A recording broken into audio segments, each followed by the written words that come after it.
Someone once asked me, what do you consider success in your business? What are you trying to achieve? And I said, you know, my goal in my business is to make a lot of money, working with people I love, doing what I love.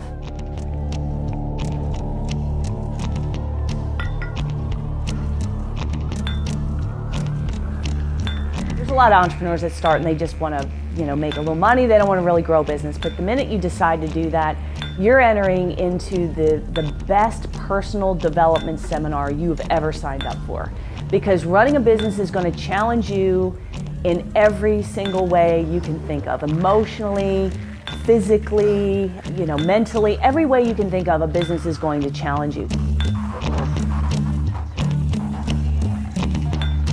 You have to learn how to embrace chaos. And you don't want uncontrolled chaos, but you have to learn to embrace chaos and live within that stress, to refocus your mind. In our business, we know if we got boot camp coming up and we're gonna onboard another 60, 70, 80 new members, I better be looking at staffing in October, November, December, because boot camp's gonna happen in March, April, May. I better get that person on board, and I know I can trust my marketing will deliver, so I have to hire in advance. If I try to hire when I'm desperate, then that doesn't work. So business really is controlled chaos, and you have to train yourself.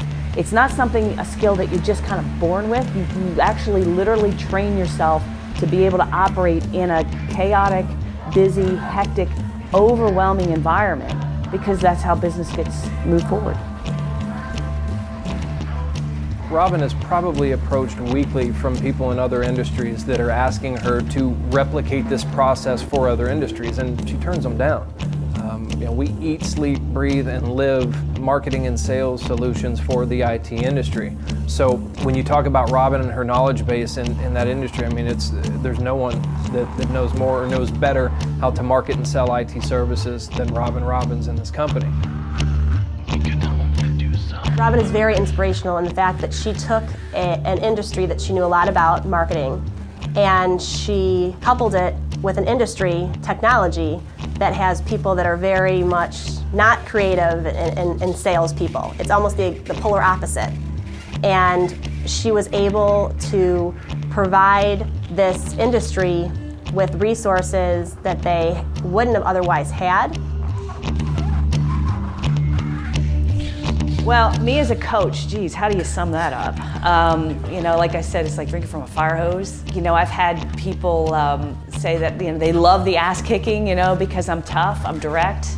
I kind of coach the way I want to be coached. I don't want it sugar-coated. Let's just get down to what sucks, what's wrong, let's fix it, you know? So when people come to me, they'll say, Robin, I want to hire you to coach me because I want the accountability. Just like you go to you hire a personal trainer because you want someone to stand over you and make you do your push-ups, right? And so I say, okay, game on. You want me as your coach? You got me as your coach. And then they quickly find out that I'm pushing them to do things. I'm their boss now. I'm saying, look, you committed to doing this. You're not doing it. Why are you not doing it? You got to get this done. I don't want to hear your excuse. I don't want to hear that you're sick. I don't want to hear that your kids are sick. My kids are sick. Your kids are sick. Okay, great. That still doesn't mean that the newsletter goes out late. So if you're going to hire me to consult you, you know, you better be ready for it, because that's what you're going to get. I'm going to push you hard. I hate growing, but I do it anyway. Why? You gotta train yourself to do things you hate, things that are hard, things that suck, so you get the result that you want. Train your mind, train your body. Woo! Still hate rowing.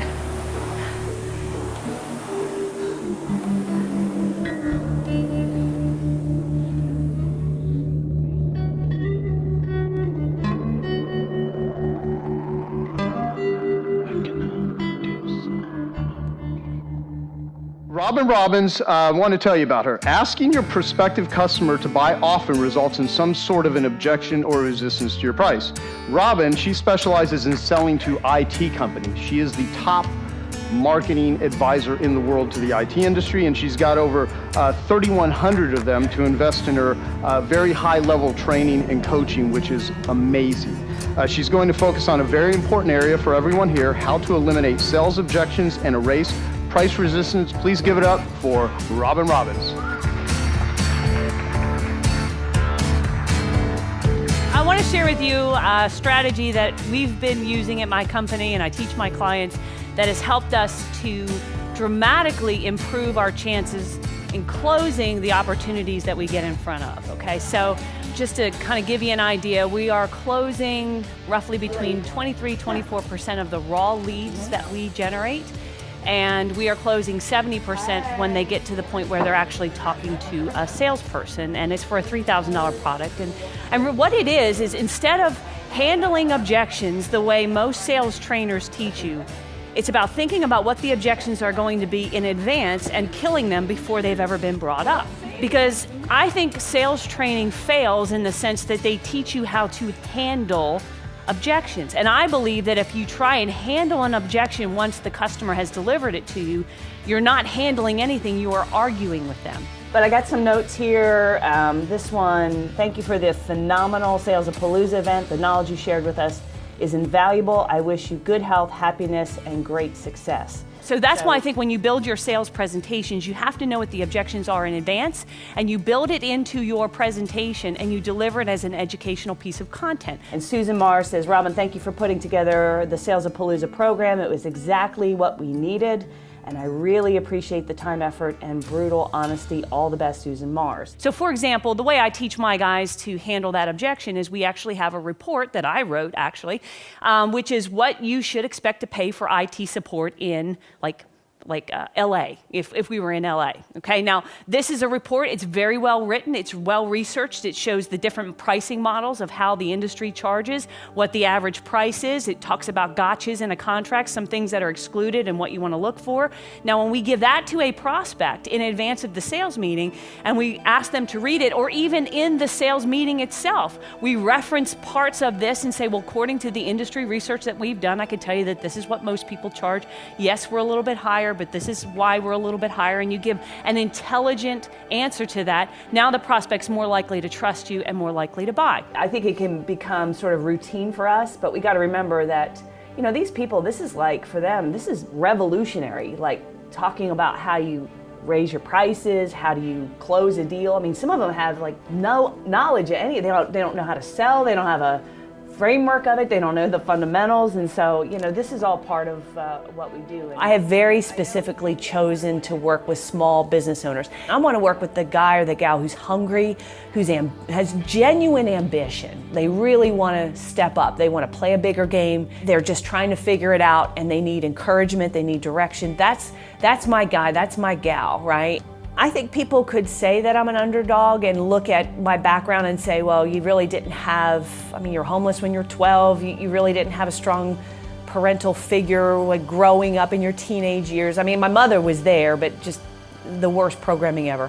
But if you're born in America and you're healthy and you can work, you have no excuse. So I don't at all think, I don't think of myself as an underdog, although I think people might describe me that way.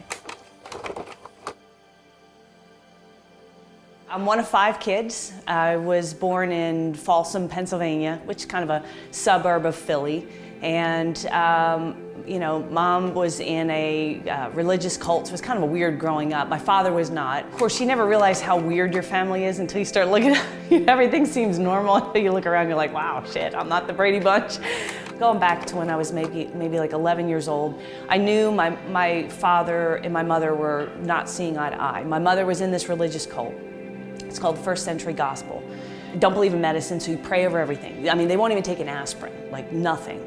So no medicine. You don't store treasure up on earth. You know, you don't rich people or, you know, have the chance of getting into heaven of the camel going through the eye of a needle, that sort of thing.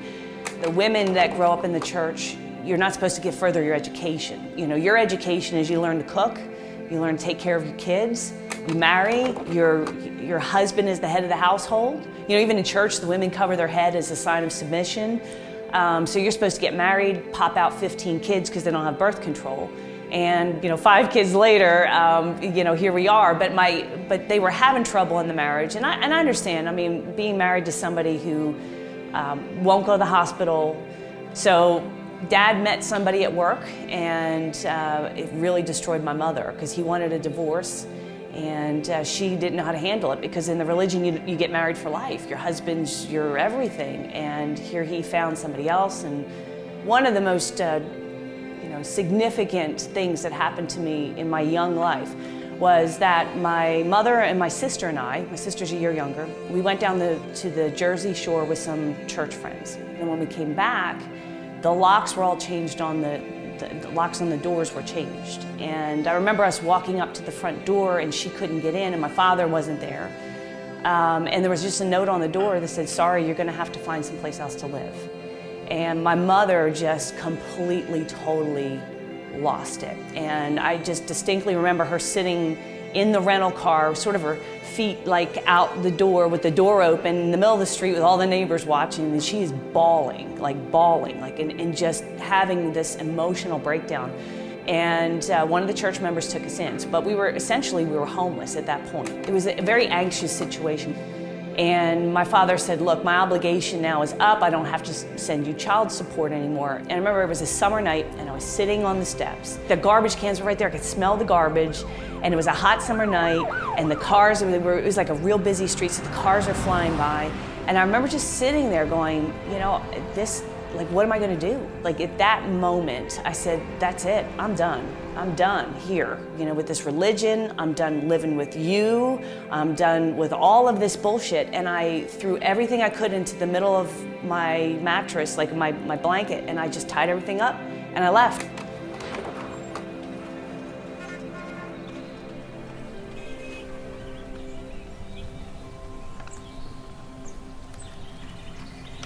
I think one of Robin's best abilities, and what I've gotten from her, is that she pushes you beyond your own beliefs and beyond the capabilities that you don't even know you have.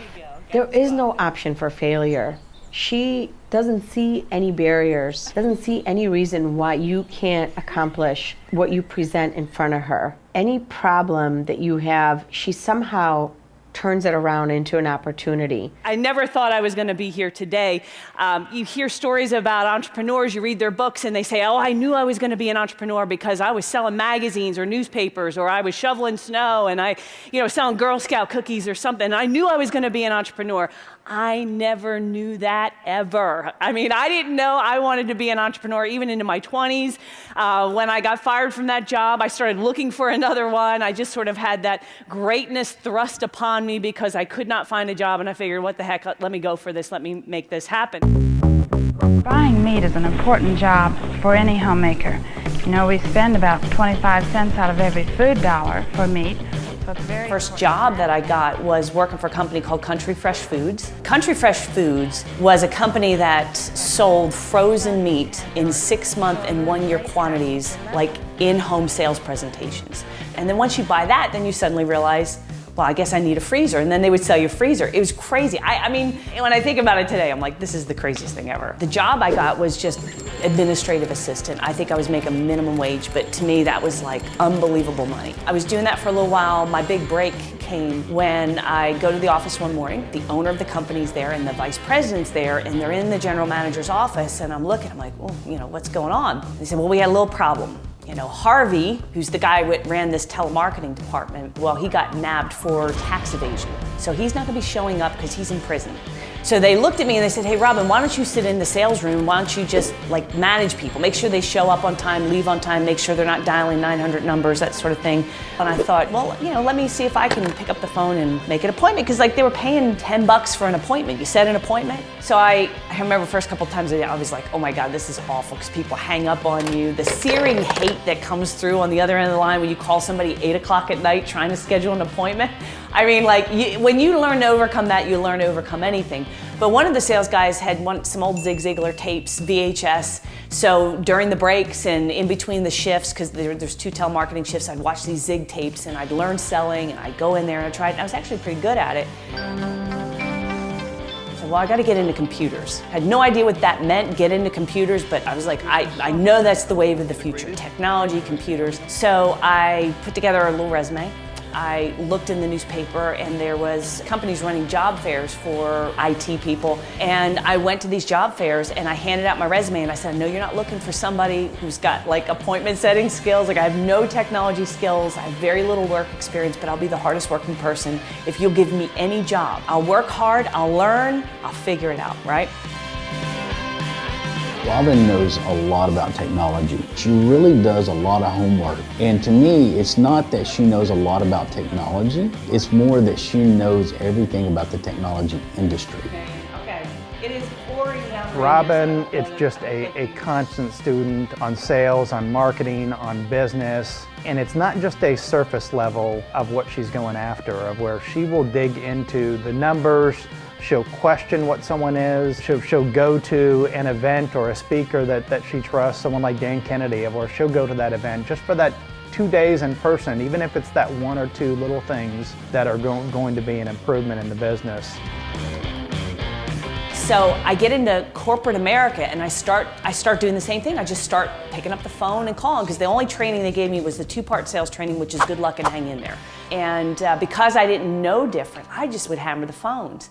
And started to selling at about $250,000 a month in sales.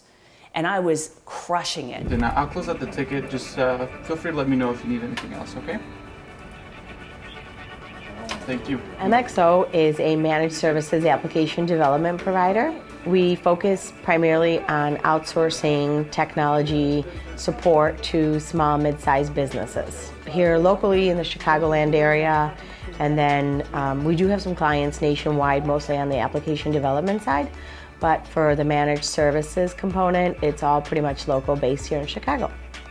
When I first met Robin or was introduced to the concept of Robin Robbins, this woman with red hair, this sales agent said, people seem to like her. I know she's has a very interesting personality, but I've heard that her stuff works. And so at that time, I wasn't sure, but I was really desperate because I was spending like over $5,000 a month on marketing with a company that wasn't producing results for me. So I thought, well, I can only go up from here, but I had to, I signed up for the program, I had to listen to them. And so we redid our website and we started to actually get calls from prospects to do business with us. And that was like a miracle. Like no one's ever called us from our website before, nobody.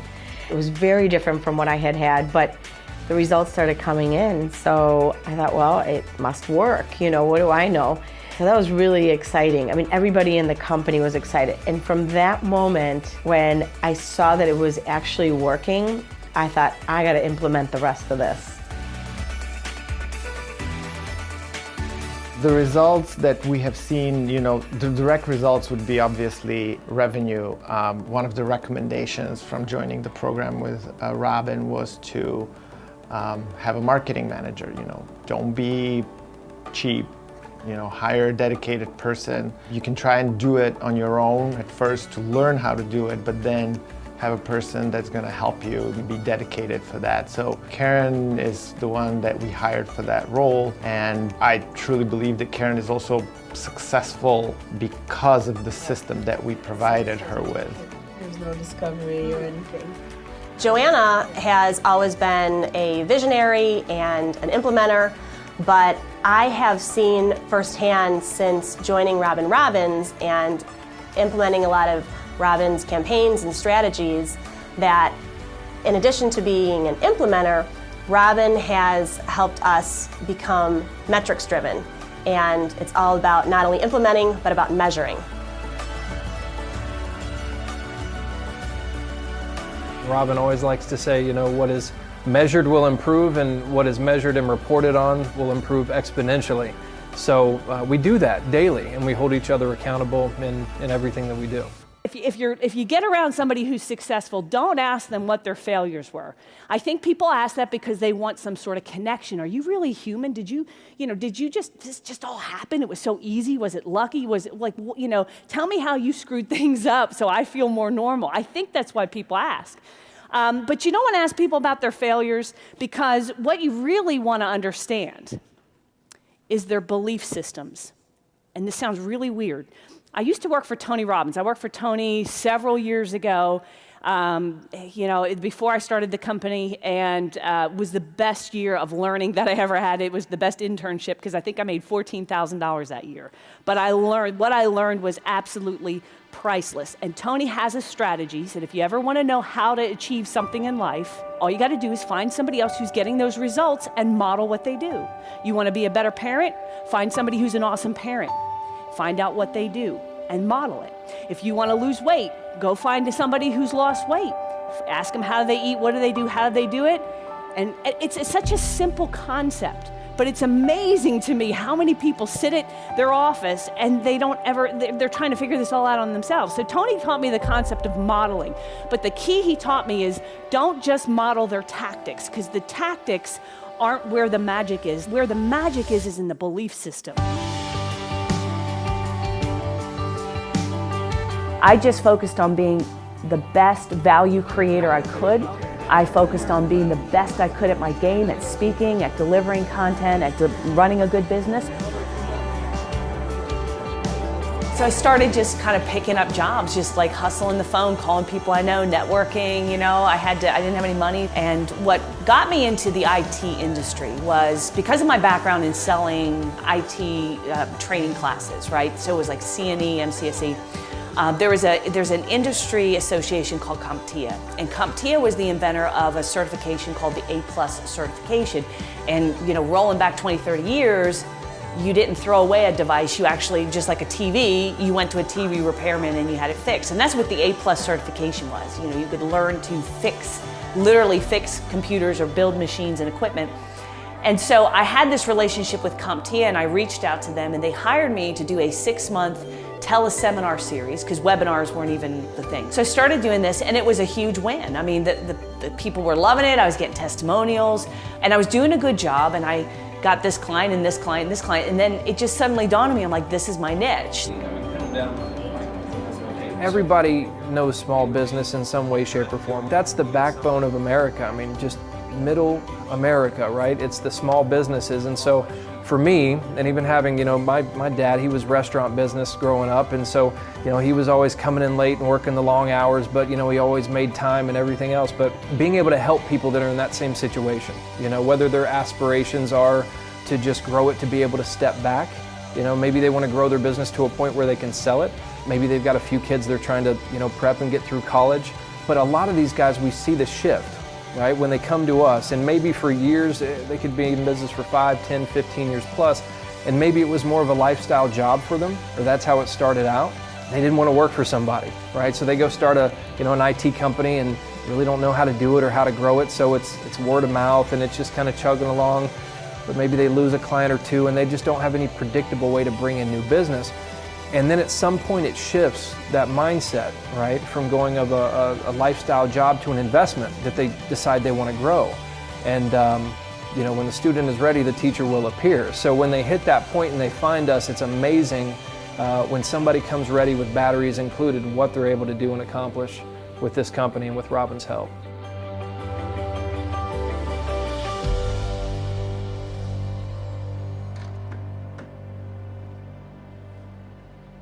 Why do I do just as you say? Why must I just do it your way?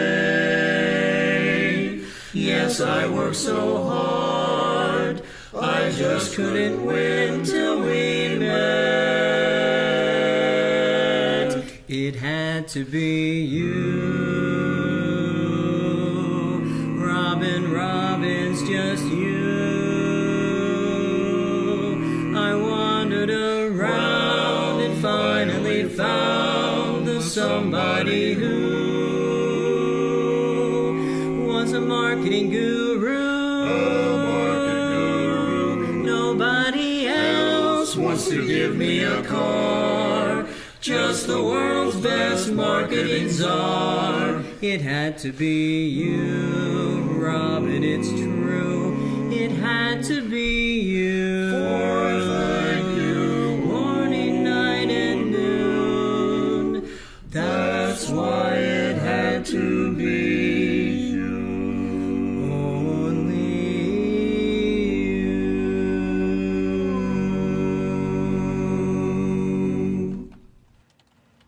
My name's Tom Malesic. I'm president of Easy Solution. Easy Solution is a computer support company and also a marketing company. The reason I wanted the toolkit was because I understood how to sell and market websites, but I didn't really understand how to sell IT services. Great story about how I learned about Robbins. Initially, when I went to the website, the testimonials were just, they seem too good to be true. You know, when you hear stuff like people are growing their monthly recurring revenue by 500% or going from $250,000 in sales to $1 million in sales in a year, you're like, I don't think so. Like that's not true. And they were all true. And then for me to be the guy having that level of growth, and I'm the guy saying, listen, in a short period of time, I went from $750,000 to $4 million. Like, it's crazy. We've had some ridiculously amazing successes. We made the Inc. 5000 fastest growing companies in the country 2 years. Robbins helped grow my business in so many ways. I don't know if we have enough time for me to list everything. She's just amazing. You know, she was dynamic and entertaining. And the one thing that she said I really took out of that, she said, listen, if you want to be perceived as the expert about something, you write a book. So it never occurred to me before that all the business books that I read, they're sales pitches. And I didn't really get that concept before. So I went back to the office, and in 90 days, I wrote our first book. Working with Robin is really such a learning experience. It's really obvious the first time you meet Robin that she is a leader. And I think one of the attributes of a good leader is that they inspire you, they help you, they encourage you, and they make you want to do better. And I think that's one of Robin's real secrets. So this is the car that Robin gave to me for winning the Better Your Best contest. So unlike most people who don't want to make their car loud obnoxious, I made sure that we wrap the car so it's even more of a tax write-off than it normally is. So we've got, you know, call us for computer problems, good call to action like Robin recommends. Some of our IT services. Yeah, the idea for the car, purely Joe Polish, that goofball. And I love Joe. Joe's awesome. And Joe was actually one of my early mentors. Joe and I think Dan Kennedy may have been involved. They came up with this idea of running this contest, and Joe decided to give away this car. So Joe actually gave me the idea. So you have to be a Producers Club member, and you have to write a very short essay on what your business looked like year over year. So it's a 1 year period, and they have to detail their numbers, sales, recurring revenue, profitability, number of clients, marketing campaigns they did, and they write an essay kind of explaining what they did year over year. And we pick the top, we used to pick top 7, now we do 5. We pick the top 5 purely based on the numbers in the essay, and really the numbers more than anything. Who had the biggest leaps in revenue, in sales, in profitability, and didn't get it by just acquiring another company, right? Who did it by organic, strategic growth. I want to tell each and every one of you that I hope you realize that you're all winners. I think there's nobody in this audience for a minute that would think, yeah, I mean, super impressive. And then we pick those 5. They stand on stage at our event and the audience votes. We have a panel of judges, but every year the audience vote wins. So whoever the audience vote is spokesperson, they become spokesperson for my company, ambassador to the industry, and then we give them a car. It's not a lease, we actually give them the car. And I would be proud to have any one of you as a spokesperson, but it's a competition. And this year, it's a winner-takes-all competition. So, with that said, the winner of this year's Better Your Best competition is Charles Henson. When I turn up, you know I'm on my. Yes, I'm on my. Yes, I'm on my. I'm so. Yes, I am so. I'm on my.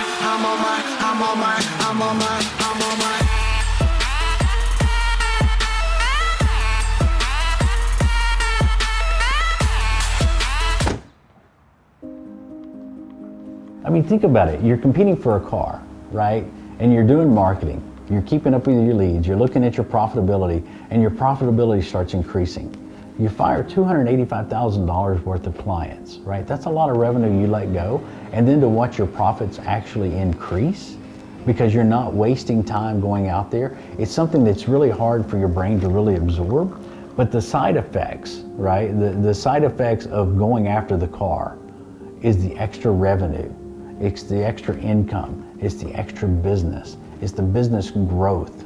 So why wouldn't you go after the car? Because if you've got 5 successful business owners standing up there competing for a car, you're getting the formula to take that back to your business and be able to grow your company just like they did. The only thing you have to do is execute on what they tell you. I absolutely love being part of the Robin community. When I look at the website that I get from Robin, that thing has generated over $1.5 million in revenue. Why would I ever want to walk away from Robin and what she does? Why not continue using the programs, using her marketing material? By doing that, we were able to go out and we categorized our clients in 3 different categories. The ones we thought would buy, the ones we thought might buy, and the ones we knew wouldn't buy. We went out to the ones that we knew would not buy this because Robin said you need to learn all of the objections that people are going to throw at you. So we went out after all the clients we knew wasn't going to buy this to learn all of their objections so that when we went to our better class of clients, we would actually know how to overcome those objections without stumbling through the meeting. And over time, what we did is we started raising the prices as we brought on more and more clients. We grew, it was over $500,000 in a year, and that was remarkable.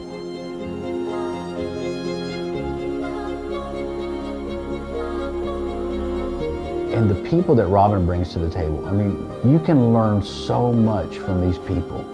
The business people that she brings to the table can definitely impact your life in a way that you just cannot ever imagine. Every year, we try to up the ante, and we bring great people to this stage.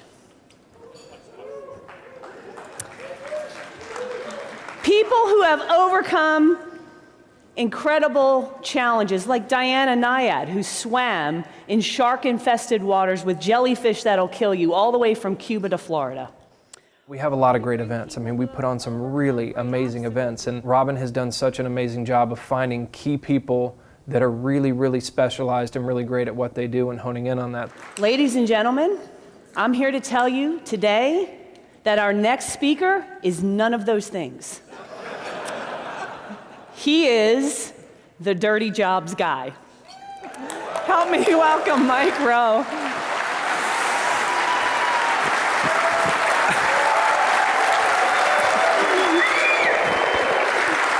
Thank you. I thought you'd like that. That was sweet. Yes. Thanks. You guys, as I understand what you do beyond the marketing and beyond your businesses, you're wires and cables. You're the plumbers of the internet. Kinda. I know it's a bit of a stretch, but go with me. You guys don't show up for work? I want my members to be exposed to people who are amazing achievers and have done great things because that inspiration is necessary if you're running a business. Tell me about QVC, because you and I had, well, the reason, no, this is great. You guys should really seriously watch his QVC. The reason I hired you to come here, I read how you pitched the pencil.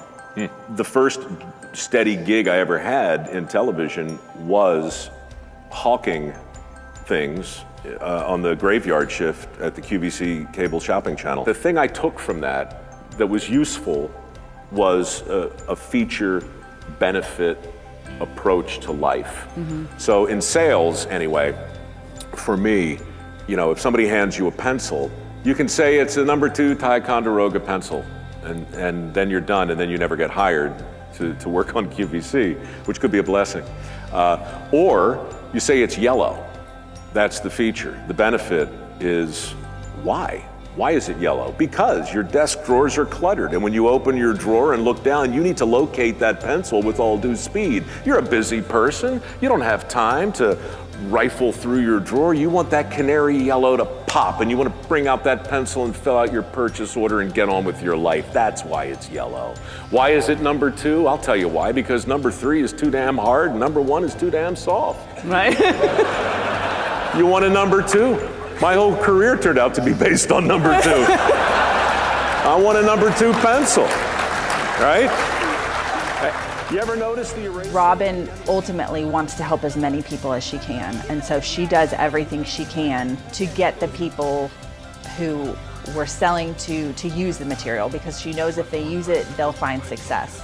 And sometimes that success for them is the difference between staying open and going and finding a job working for someone else and giving up on their dream. She has seen more success than she ever dreamed she would, and I think she wants that for other people. And I know as an employee, I feel like she wants that for us too, you know, to grow with the business and see great success in our lives as well as our customers' lives and the business. You know, if you ask me what am I most proud of what I've accomplished in my business, by far, it's the community of people that we built. The amount of generosity and just genuinely wanting to help, like good human beings coming together to you know, make money and change their life, but also just to make an impact on the world. Because if you talk to our members, the thing that drives them is the same thing that drives me. They want to help their customers, they want to make a difference in their lives. I think my clients are really truly the unsung heroes of business.